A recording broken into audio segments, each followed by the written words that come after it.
Help me reach 2,000 subscribers. Support the video with a like and drop your thoughts in the comments. I read every single one. Thank you.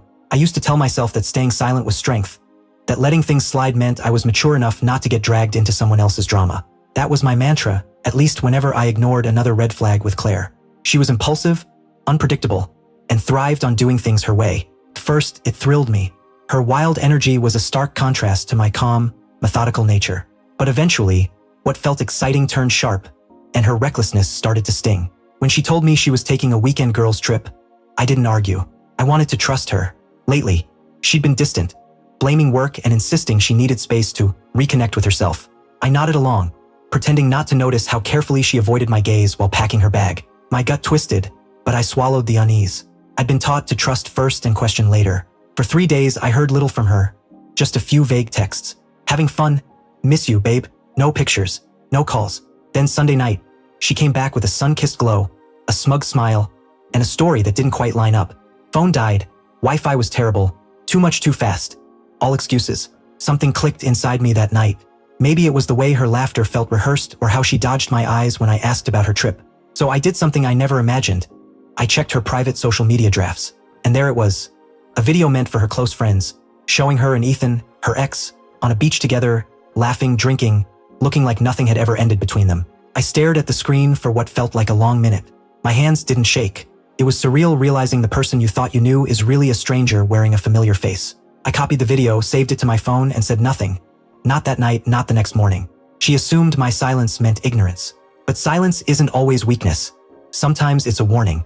I waited deliberately, calculating the right moment.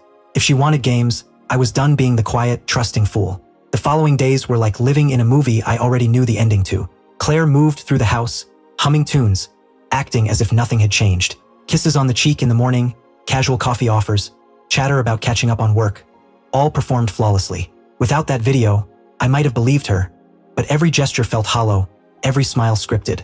I didn't confront her immediately. I wanted her mask to slip when she felt safest.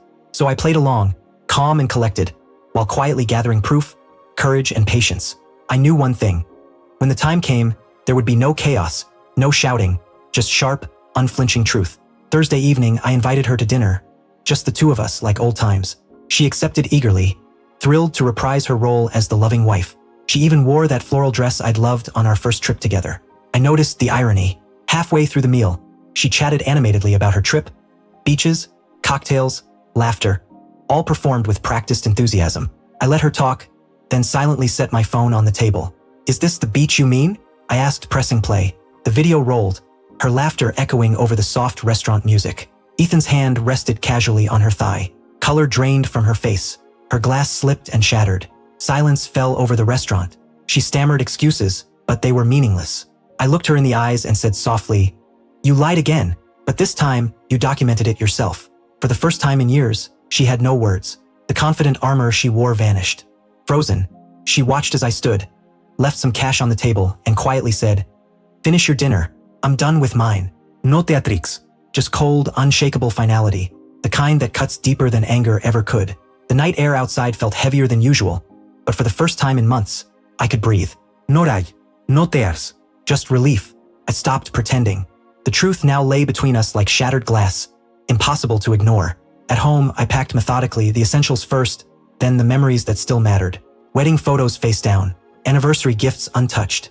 I wasn't taking reminders of a life built on deceit. Claire called repeatedly that night. I didn't answer. Messages piled up. Apologies, excuses, desperate promises. But once betrayal occurs, you stop hearing the voice of the liar. All that echoes are the lies they told. The next morning, I sent one brief message. "I saw who you really are. You don't owe me an explanation. You owe yourself one. Papers will follow." That was it. No drawn-out drama, no final meeting. I left the keys on the counter and walked away from the life we built. Weeks passed. Friends called, curious, but I said there was no story left, only lessons. Claire tried reaching out again, once even showing up at my office claiming she'd made a mistake, saying she still loved me. But love without respect is just habit. I refused to live on leftovers. Life found balance again. I woke early, ran, cooked my own meals. Small rituals proving I could exist without her orbit. Silence, once suffocating, became peaceful. I never exposed her publicly. No video, no messages, no attempts to ruin her life.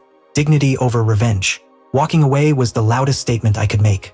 Months later, I saw her at a cafe. Her eyes searched for the man who once tolerated her lies. But he was gone. The one who walked out of that restaurant wasn't broken.